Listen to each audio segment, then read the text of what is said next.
Voilà, bonjour à toutes et à tous, j'espère que vous allez bien. Oui, ça va. Merci Hugues pour cette belle présidence aussi. Et je vais demander à Julie de prier pour remettre cette prédication entre les mains du Seigneur.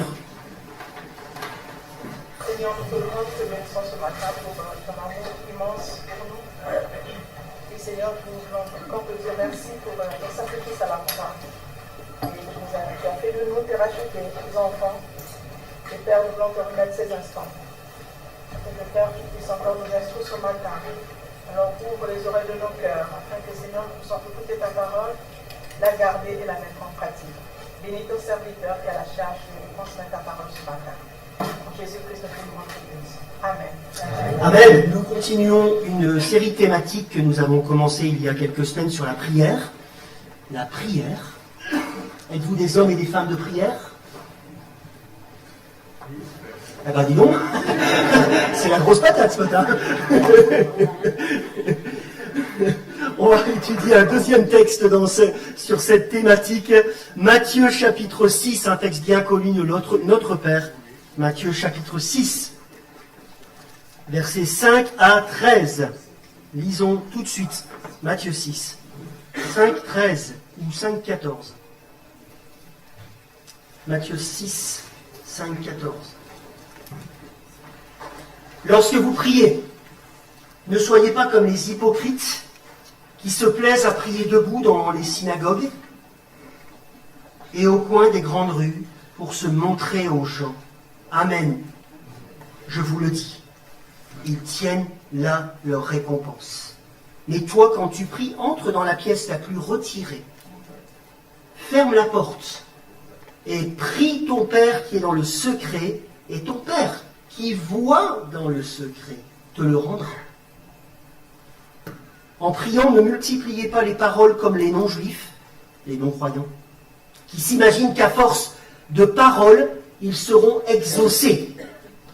Ne faites pas comme eux, car votre Père sait de quoi vous avez besoin avant que vous le lui demandiez. Voici donc comment vous devez prier. Notre Père, qui est dans les cieux, que ton nom soit reconnu pour sacré, que ton règne vienne, que ta volonté advienne, sur la terre comme au ciel. Donne-nous aujourd'hui notre pain pour ce jour. Remets-nous nos dettes, comme nous aussi nous l'avons fait pour nos débiteurs. Ne nous fais pas entrer dans l'épreuve, mais délivre-nous du mauvais, du malin, du mal. Si vous pardonnez aux gens leurs fautes, votre Père Céleste vous pardonnera à vous aussi. Mais si vous ne pardonnez pas aux gens, votre Père ne vous pardonnera pas non plus vos fautes. Amen, c'est la parole de Dieu. Le Notre Père fait partie, mes amis, d'une section, écoutez bien, au sein même de ce qui est appelé le Sermon sur la montagne, où Jésus invite ses disciples à revoir leur façon, chapitre 6, versets 1 à 4, leur façon de donner. Il les invite aussi à réfléchir sur leur façon de prier, ce que nous avons lu, et à revisiter leur manière de jeûner. Jésus n'est pas en train de dire que les chrétiens ne doivent pas jeûner. C'est-à-dire à cultiver une piété non religieuse. Je dis bien non religieuse, qui brille dans le monde par sa singularité, au-delà, avec tout ce qu'on a comme religion. Normalement, notre piété devrait briller et témoigner d'une autre spiritualité, inspirée du Dieu véritable. Et avant de nous pencher à proprement parler sur cette magnifique prière qui devrait être intégrée dans nos vies, qui commence au verset 9, concentrons-nous justement, en parlant d'attitude, à rejeter sur ce que Jésus dit en introduction. Regardez dans vos Bibles, ne me regardez pas, ça ne sert pas à grand-chose. Versets 6 à 8, premier point, bas les masques et pas de blabla. Bas les masques et pas de blabla. Jésus donne 4 directives, regardez dans votre texte, pour que Dieu soit glorifié par la prière de son peuple. Premièrement, il ne faut pas faire comme les hypocrites. Au temps de Jésus, il y avait des temps prévus, fixes, pour la prière. Mais ce n'est pas ce qu'il énonce. Celui donc qui n'avait comme seule intention, écoutez bien, comme seule intention d'accomplir son devoir religieux, comme une œuvre, et pour des intérêts personnels, recherchant l'admiration et la louange des hommes, pouvait donc aisément profiter de ses habitudes pour ses objectifs mondains.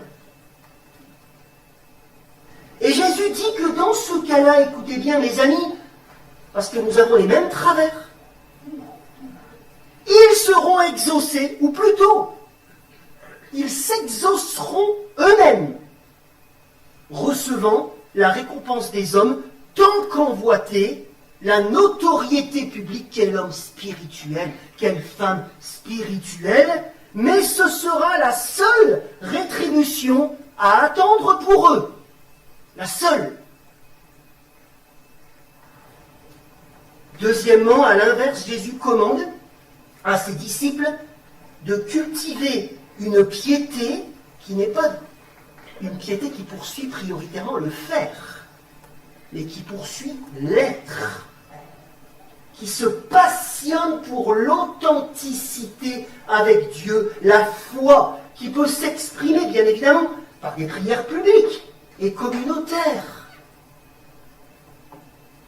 C'est le Notre Père, c'est pas mon Père, c'est une prière communautaire, normalement à prononcer ensemble, mais qui doit se nourrir pour être véritable, pour être faite avec cœur, de la qualité, écoutez bien, de l'intimité avec Dieu, lorsque je recherche la communion avec lui, lorsque je recherche Dieu purement dans les lieux retirés, loin de toute ostentation, dans les lieux secrets, des endroits qui sont au-delà, c'est ma compréhension du texte, au-delà d'une pièce particulière, comme le disait Ambroise de Milan, saint Ambroise, celui qui a parlé de l'évangile à saint Augustin, pardonnez-moi le peu, n'est-ce pas? Et qui d'ailleurs s'appelait Aurélien, je tiens à le dire quand même. Rendre justice à l'histoire. Mais qui sont surtout des moments, écoutez bien, dans mon être intérieur, ces lieux secrets, où je ferme la porte 2 minutes, 30 minutes, à toute distraction, et où je prie en moi-même mon Dieu qui, et c'est magnifique dans ce texte, je ne sais pas si vous avez remarqué, mon Dieu qui m'attend en ce lieu, n'est-ce pas? Mon Dieu qui m'attend en ce lieu, quelle récompense! Ton Père est là! Que ce soit dans une pièce, un sentier, un chemin, moi c'est particulièrement quand je me balade que est mon lieu secret avec mon Père. Ça peut être en voiture, ça peut être en matinée, en soirée, bazardons tout ce qui est religieux. Là où je lui parle, en vérité, pas pour les autres. Et il entend. Et il bénit ses enfants. Troisièmement, troisième directive, ne prie pas comme les païens. Au temps de Jésus, les païens, les non-croyants, priaient en multipliant, on a un exemple avec Élie, vous vous rappelez, hein, et les prophètes de Baal. Ils multipliaient les incantations sans réfléchir. Ne faites pas comme moi. Hein. Pour vous faire comprendre, machinalement, d'une manière répétitive, dans le but de gagner une faveur à Dieu, ou d'un Dieu. Mes amis, nous devons être convaincus de l'importance de la persévérance dans la prière. Mais, certainement pas, je le redis parce que nos milieux évangéliques, on a des problèmes avec ça, mais certainement pas avec comme intention d'apprendre quelque chose à Dieu, ni de lui forcer la main, ni de l'amadouer.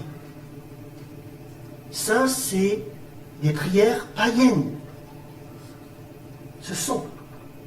La prière du Nouveau Testament n'est pas une recherche de connexion. Une certaine forme, une danse de la pluie, version évangélique. Mais l'expression d'une relation naturelle, privilégiée, rétablie avec le Créateur, ça devrait en fait nous réjouir, avec le Créateur de l'univers, qui est notre Père. Dites, Jésus a dit, dites notre Père, mais c'est magnifique. Lui qui connaît nos besoins parce qu'il nous aime. Si je suis un père digne de ce nom, est-ce que je vais, parce que ma fille va me demander quelque chose, la rejeter ou lui dire, écoute, j'ai pas le temps? Si je suis un vrai père, alors à combien plus forte raison le Père du ciel? C'est un lien filial avec le Père que nous avons, qui est dans les cieux, qui est un privilège accordé aux disciples de Jésus. C'est ce que Jésus leur dit par anticipation à ce qu'il va faire à la croix. Qui, grâce à son œuvre, vont pouvoir être réconciliés avec Dieu. Lui qui va nous faire entrer dans sa famille. Et nous sommes entrés dans sa famille, dans laquelle l'Esprit Saint fait sa demeure. C'est trinitaire. Et par lequel nous pouvons crier. N'ayez pas peur. Abba, Père! Dietrich Bonhoeffer dira, ce ne sont donc pas les formules. Ce n'est pas le nombre des mots, le lieu. Ça, c'est moi qui rajoute. Je me suis permis. Le lieu, les personnes avec qui je prie. Non. C'est la foi, dit-il, qui atteint Dieu dans son cœur paternel qui nous connaît depuis longtemps. La foi. La vraie prière n'est pas une œuvre, mes amis. Elle n'est pas une pratique. Elle n'est pas une attitude pieuse. C'est la demande que l'enfant adresse au cœur de son Père. Et si vous comprenez ça, vous allez être libéré. C'est libérateur. J'avance non pas dans la peur ou dans le doute de savoir si Dieu va m'entendre ou pas, mais dans la confiance, dans la joie et dans la liberté. C'est ça la prière chrétienne. Amen. Ah oui, ça... ça tape, hein. Deuxième point, le Notre Père. Bref, si le Père connaît nos besoins, nous, par contre, nous ne les connaissons pas souvent. N'est-ce pas? Nous prions un peu pour tout et n'importe quoi, un peu de manière désordonnée. Et c'est pourquoi Jésus, quand même, la deuxième personne de la Trinité, c'est quand même pas mal. C'est Jésus qui nous donne une prière. Il faudrait peut-être l'écouter, à mon avis. Quel privilège! Le Notre Père. Un véritable canevas à ne pas réciter machinalement, parce qu'on retomberait dans les travers de ce qu'il est en train de dénoncer, sans cœur, mais à dérouler. C'est de l'or avec cœur, pour que notre intercession soit spirituelle, soit édifiante et soit fructueuse pour le royaume. Nous en reparlerons lorsque je prêcherai sur Jean chapitre 15. Bref, parce que je pense qu'on a été appelé à prononcer des paroles qui seront fructueuses pour le royaume. Je ferme la parenthèse. Bref, verset 9, et regardez dans vos Bibles. Voici comment vous devez prier, dit Jésus à ses disciples. Il y a donc des indications sur le comment, mais aussi sur ce que nous devons prier. Ce n'est pas rien, n'est-ce pas? Une injonction que nous ne prendrons pas comme quelque chose de restrictif. Ah oui, mais on doit prier comme ça. Non, on ne prendra pas ça de manière autoritaire si nous comprenons bien au regard, notamment de la croix, qui est celui qui nous parle. C'est notre libérateur qui désire nous conduire dans, disait encore Dietrich Bonhoeffer, dans la parfaite clarté de la prière. La parfaite clarté de la prière. pour notre bien. Déroulons ensemble cette prière qui commence, vous l'avez remarqué, un peu à la lumière de la Torah, des 10 paroles, sur 3 demandes centrées sur notre Père qui est dans les cieux. 3 demandes centrées sur notre Père qui est dans les cieux. Que ton nom soit reconnu pour sacré. Que ton règne vienne. Que ta volonté soit faite. Dieu, qui nous l'avons vu, a le regard sur nous qui sommes sur la terre, nous invite toutefois à tourner prioritairement nos regards vers lui qui est dans les cieux. Une injonction qui nous pousse à lever, parce qu'on a du mal à le faire, à lever les yeux de notre nombril, de nos cœurs, vers celui qui est transcendant et glorieux. Nous qui sommes si souvent à nous croire le centre de l'univers et diriger nos prières vers la satisfaction de nos passions. Le Notre Père nous rééduque comme un père pour notre bien, afin que nous cherchions la gloire de celui qui le mérite vraiment, en priant premièrement que son nom soit sanctifié. Alors mes amis, rien qu'avec cette phrase, essayez, vous allez voir, vous pouvez prier pendant des heures. Des heures. Lui demandant, par exemple, qu'il puisse agir de manière visible, que ton nom soit sanctifié, que tu puisses agir de manière visible, selon justement sa sainteté et sa gloire, en faisant grâce, par exemple, à de nombreux êtres humains qui ne révèrent pas fidèlement à ce que nous lisons dans le prophète Ésaïe, où il est écrit « À cause de mon nom, de son saint nom, je suspends ma colère ». Prions aussi, dans cette perspective, par exemple, que son nom soit reconnu pour Dieu, sacré, par le fait de continuer à maintenir son Église, puisque cette prière est communautaire, malgré son infidélité quotidienne et en vertu de son amour manifesté en Jésus-Christ. Seigneur, que ton nom soit reconnu pour sacré, on crie au nom. Nous sommes infidèles, nous avons besoin de toi. Faites que nous puissions avancer. Deuxièmement, que ton règne vienne. Ce règne, mes amis, ne l'oublions pas, a été inauguré lorsque Jésus a été couronné comme roi à son ascension, roi, Messie, victorieux, où tout pouvoir lui a été donné. D'ailleurs, c'est ce qu'il a dit, tout pouvoir m'a été donné. Les puissances diaboliques ont été vaincues. La puissance du péché anéantie. Le pouvoir de la mort réduit à rien. Et nous, les enfants de Dieu, qui jouissons par avance des prémices de cette victoire, nous rêvons que ton règne vienne. Si nous restons proches des Écritures, nous rêvons du moment où son règne sera installé, n'est-ce pas, Amen? Et même nous soupirons, dit l'apôtre Paul, puisque nous qui sommes citoyens des cieux, on s'en mêle. Nous vivons encore au milieu des persécutions, des difficultés liées au monde ancien qui perdure, mais ce monde qui est appelé à tomber dans l'oubli lorsque Jésus va revenir. Alors, conscients de ces choses que nous attendons et de la réalité dans laquelle nous sommes, nous lui disons par cette demande que ton règne vienne, que nous attendons la pleine consommation de notre héritage, la jouissance pleine et entière de toutes ses promesses, l'instauration de son royaume dans la puissance et dans la gloire. Mes amis, que ton règne vienne, c'est le moment de dérouler nos fardeaux. Et, juste pour un exemple personnel, je ne vous demande pas de partager mon fardeau. Mais quand je crie que ton règne vienne, je pense par exemple à Gaza. C'est mon fardeau. Ce qui se passe là-bas, ça ne plaît pas à Dieu. Au même titre que d'enlever des gens.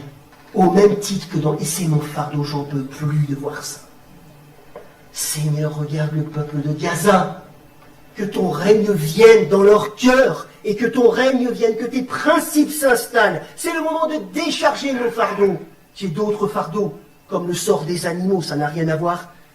Mais c'est mon fardeau quand je vois tout ce qu'on fait à ces animaux. Oh Seigneur, que ton règne vienne. Et dans cette perspective, prions également que son règne vienne dans le cœur de ceux à qui je pense sur le moment et qui ne connaissent pas encore Jésus-Christ. Je prie par exemple, quand je dis que ton règne vienne, je prie pour ma petite fille qui ne connaît pas encore Jésus, qui n'a pas plié le genou devant lui. Seigneur, que ton règne vienne dans le cœur d'Ella.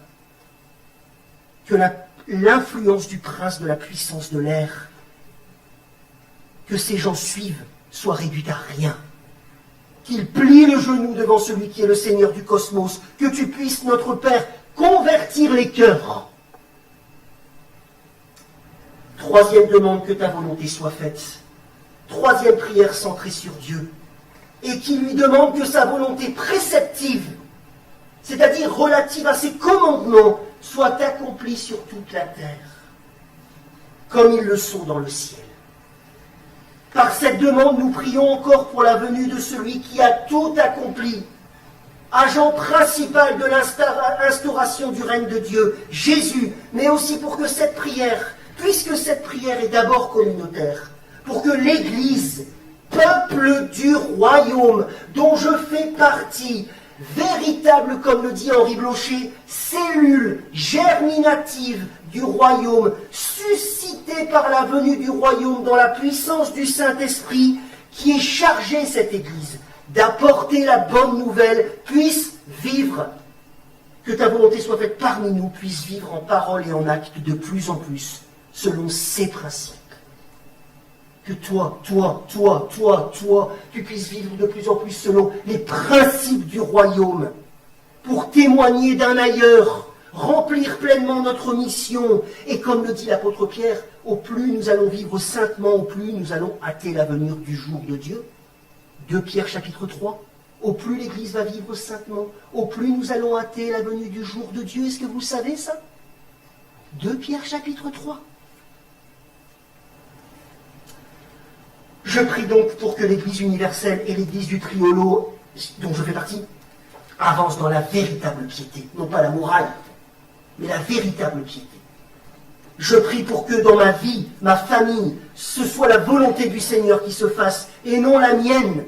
Conscient, comme le disait Corrie ten Boom, vous connaissez cette femme qui a été dans les camps de concentration, que conscient qu'être au centre de la volonté de Dieu, c'est le lieu le plus sûr au monde.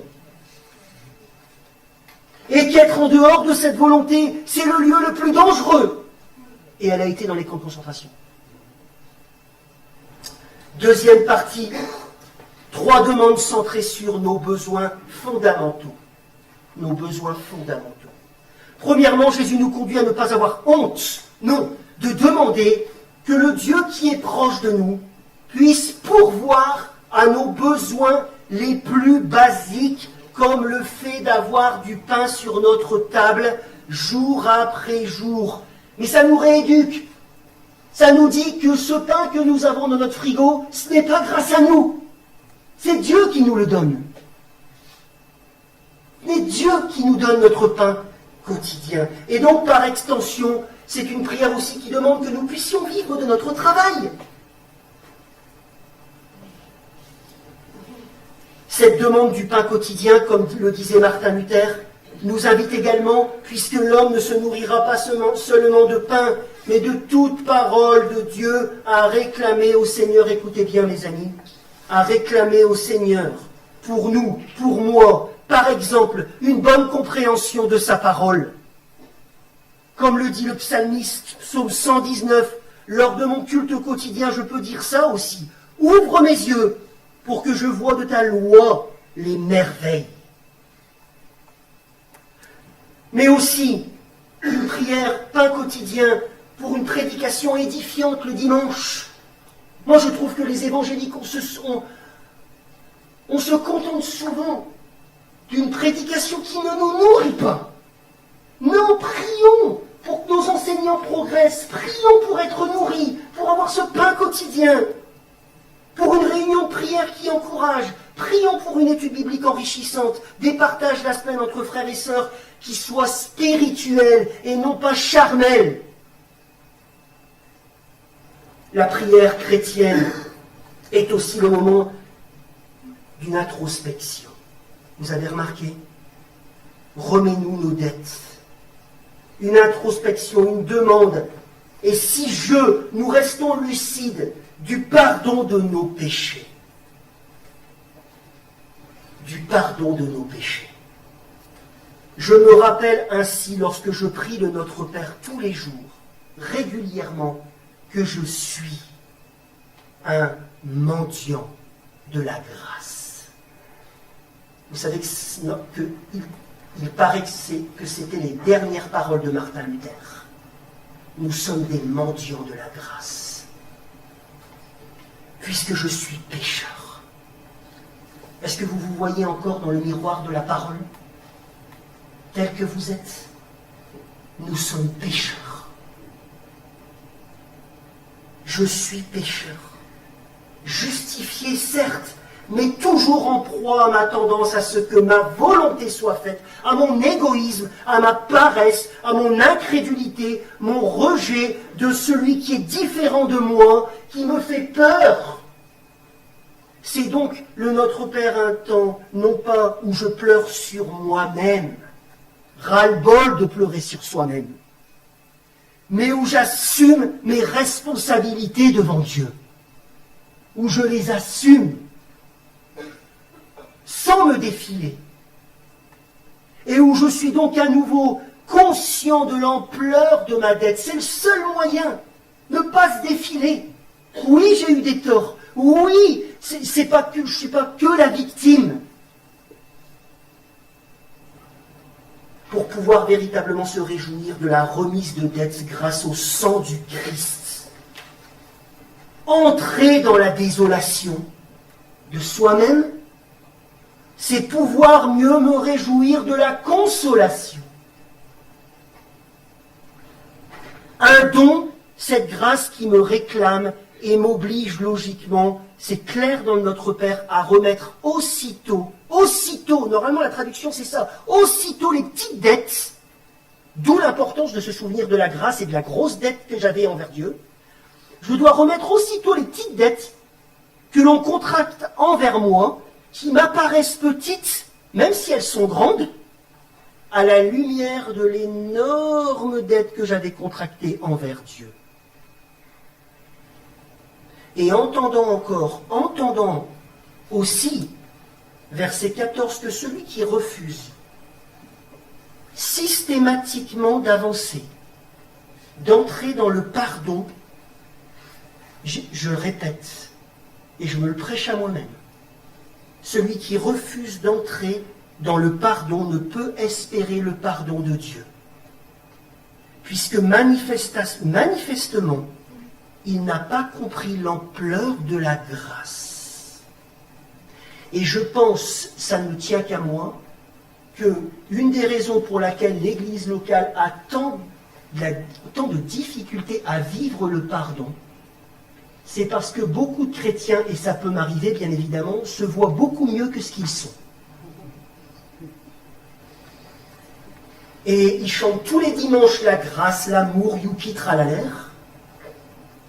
Mais dans leur vie quotidienne, il y a très peu de repentance. Moi, j'ai capté ça parfois dans ma propre vie, mais aussi, parce que je suis pasteur, j'ai capté aussi qu'il y avait des fois, souvent, un problème de remise en question personnelle, et beaucoup d'ego et d'orgueil. Et que ça nous empêchait souvent de pardonner. Parce qu'on se croit la victime, on se croit meilleur. Le Notre Père brise nos illusions. Nous démontrons, écoutez bien mes amis, nous démontrons que nous sommes vraiment chrétiens, que nous sommes citoyens du royaume, par notre miséricorde et notre bonté. Par notre miséricorde et notre bonté.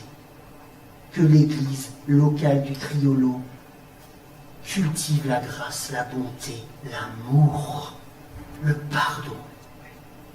Ça rend gloire à Dieu. Les discours, c'est bien gentil, mais les actes, c'est mieux. Je suis en forme ce matin. Et avec le Notre Père, pour terminer, je prends conscience à nouveau, et là aussi, nous avons des carences, que la vie n'est pas un long fleuve tranquille et qu'il y a dans l'attente de l'installation du règne de Jésus-Christ un combat à mener. Ne nous fais pas entrer en tentation. Délivre-nous du malin. Un combat contre les tentations. Mais ça, si j'ai un regard trop optimiste sur moi-même, je n'en suis plus conscient. Garde-moi des tentations, garde-moi du malin qui désire nous faire chuter, qui désire sans arrêt, nous dit l'apôtre Pierre, utiliser toutes nos zones d'ombre pour nous faire plonger. Non pas dans le but de me ravir de la main du Seigneur, mais dans le but de me décourager, dans le but de me discréditer, de casser mon témoignage. Il ne faut pas nous croire debout, mes frères et sœurs, capables de résister à la tentation tous les jours sans l'aide de Dieu, tranquille ou pépère. Nous devons appeler sans arrêt le Seigneur tous les jours à la rescousse. C'est lui qui est tout-puissant. Sans lui, nous ne pouvons rien faire. Nous sommes dans sa main. Seigneur, aide-moi. Pour lui demander de ne pas entrer en tentation et de nous délivrer une fois pour toutes du mal lors de son avènement. J'en arrive à la conclusion, mais il fallait dire ce qui doit être dit. La prière, c'est tellement important. Les chrétiens, conclusion, sont la lumière du monde. Ne l'oublions pas. C'est l'introduction du sermon sur la montagne. C'est l'affirmation de Jésus. Mais il est clair que notre lumière peut s'atténuer jusqu'à même ne plus éclairer personne, ne plus éclairer grand-chose, parce que nous mettons sur nos vies, nos communautés, le boisseau de la religiosité et de l'hypocrisie pour impressionner les hommes, ou alors en copiant des pratiques d'autres religions, du paganisme, ne restant pas accrochés aux particularités de notre foi en lien avec l'œuvre de Christ, passant à côté pour notre existence et la vie de notre communauté des bénédictions de l'Évangile. Pour résister à ces tendances humaines que nous avons toutes et tous, et pour la gloire de Dieu dans l'Église du Triolo et dans nos vies et dans nos familles, pour résister à ces tendances qui désirent nous remettre sous le joug de l'esclavage, restons proches de la Bible, des Écritures pleinement inspirées qui nous invitent à rechercher le Seigneur prioritairement dans les lieux secrets. Prioritairement dans les lieux secrets. Combien de temps mets-tu dans ta journée à part pour cultiver ce privilège d'être attendu dans les lieux secrets par ton Père, de pouvoir lui parler en toute liberté? Combien de temps mets-tu à part dans ta journée pour cultiver ce privilège d'être en relation avec le Père qui est dans les cieux? Combien de temps? Analyse le temps et après analyse le temps sur ton smartphone. Ça risque de faire peur. Pourtant, il n'y a personne au bout du fil. C'est que du blabla et de l'apparence. J'ai 5000 amis. Wouh! Eh ben, t'en as de la chance. Quand on aime quelqu'un et que l'on sait que ce quelqu'un nous aime, on cultive cette relation. Ne te prive pas de ce privilège, mon frère, ma sœur. Vas-y, parle à ton Père.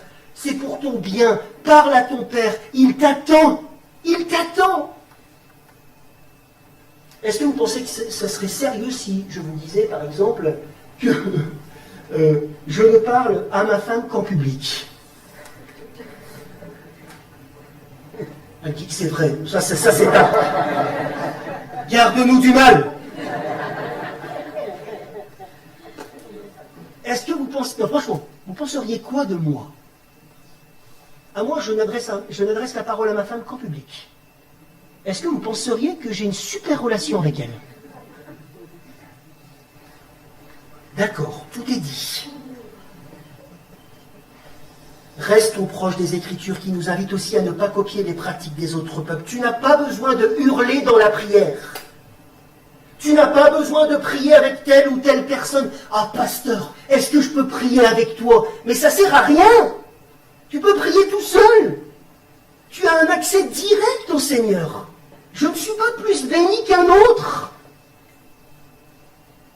Si tu veux que je prie avec toi parce que amener cette prière en communauté, c'est autre chose. Mais en pensant que le pasteur a une onction particulière, relis ta Bible. Restons proches des Écritures qui nous invitent à ne pas copier les pratiques.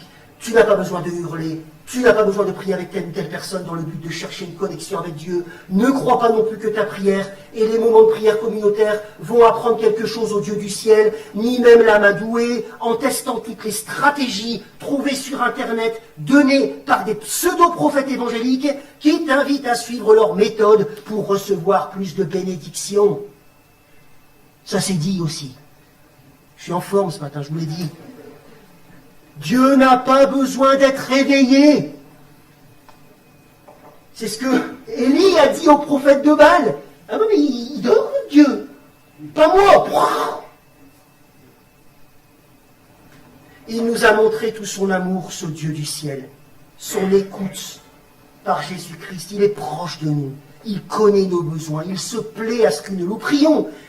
Là n'est pas la question. Il a même inclus nos prières dans sa volonté éternelle selon son plan bienveillant. Mais il désire que nous le fassions dans la joie, la confiance, la liberté, la vérité, fort de notre compréhension de qui il est. Amen. Merci Seigneur, de qui Dieu est vraiment. Et pour terminer, que nos prières soient inspirées par celles de Jésus et non pas guidées par notre chair, par notre égoïsme, par notre cupidité, comme nous pouvons le voir dans certains milieux évangéliques qui se sont laissés avoir par la théologie de la prospérité ou par la théologie du développement personnel, si c'est une théologie. Il n'y a pas qu'en Amérique, il y en a plein ici, et qui ternissent la réputation du Seigneur par des prières utilisées pour eux et centrées sur le bien-être, selon leur voie, la réussite financière, etc., etc. Quelle honte! Glorifie ton Père et témoigne de lui dans le monde par des prières spirituelles, où tu n'es pas oublié, mais qui sont dirigées sur les bonnes priorités, selon l'enseignement de Jésus. Alors avec l'accord de Hugues, même si je ne l'ai pas demandé, je vais terminer ce culte et je vais vous demander de vous lever et nous allons réciter ensemble le Notre Père.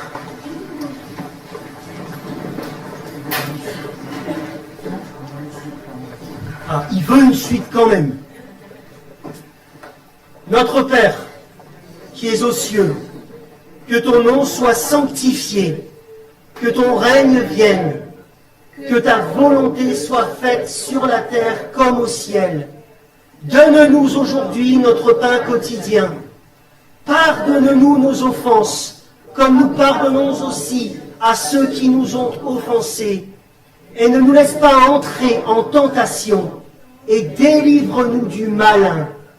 Car c'est à toi qu'appartiennent le règne, la puissance et la gloire au siècle des siècles. Amen. Merci.